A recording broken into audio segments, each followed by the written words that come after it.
Ever since I was a little kid, I've loved reading, especially mystery books, because I love to try and understand what's happening and figure out why it's happening.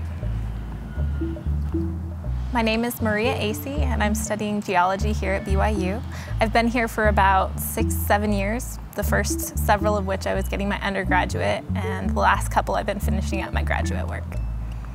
When I was little, my dad used to always read Hardy Boys and Nancy Drew books to my brothers and I absolutely loved it because there was always something crazy going on and they were trying to figure out what was happening, who the villain was, so that they could make things better and fix things for different people around them.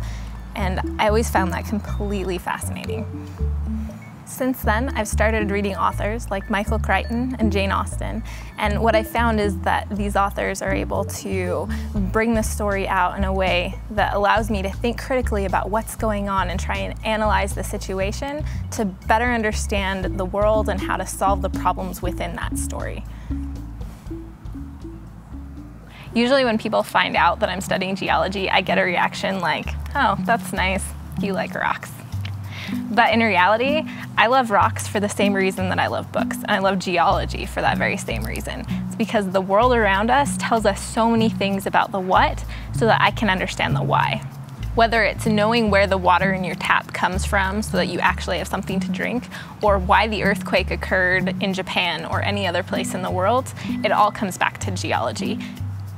BYU is a great place to study geology just because of all the opportunities there are. There are students who are studying right here in Utah, getting information about mountains, seismic information, trying to understand groundwater or geochemistry. Meanwhile, other students are able to work all over the world. Some students have done research in Antarctica, where they're drilling ice cores and looking at isotopes, trying to understand climate change. Other students have worked in places like the Himalayas, trying to understand the structure of mountain belts as they form. My research has been focused on understanding glaciers and how they change in the northwestern Himalayas. Now, a glacier is essentially a moving body of ice that's broken down into different parts. The accumulation zone is just like it sounds. It's the part of a glacier where more snow and ice accumulates with time than melts away. The ablation zone is the opposite. It's the part of the glacier where more mass is lost than is gained over the course of a year. Now, in the northwestern Himalayas, these glaciers are particularly important because millions of people rely on the glaciers. The region I've been working in focuses on 4 different countries: China, India, Pakistan, and Afghanistan. The area tends to be remote, so the people are more dependent on those water sources than others, so it becomes extremely important. For the model I've been designing, I've been trying to use data sources available from remote locations so that people can get a first-order idea of what's happening in these places.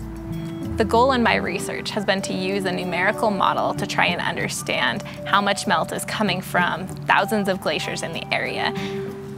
As part of my research, I was also able to travel to the Himalayas, which was an amazing experience. I went to northwestern India, and there I was able to actually work on a physical glacier and see what the circumstances were there, and also able to drive north-south in a transect across the Himalayas.